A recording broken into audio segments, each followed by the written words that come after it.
স্মারকলিপি প্রদান অনুষ্ঠানের সম্মানিত সভাপতি, যিনি আমাদের নোয়াখালী জেলার সম্মানিত সভাপতি এবং কেন্দ্রীয় কমিটির উপদেষ্টা।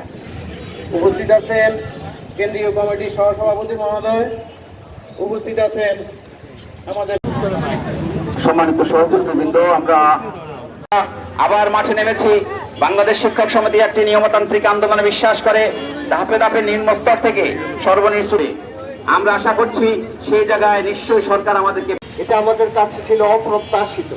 আমাদের ন্যায্য দাবি আদায়ের লক্ষ্যে যুগের পর যুগ এরকম রাস্তায় আমরা আমাদের সংগ্রাম চালিয়ে যাব।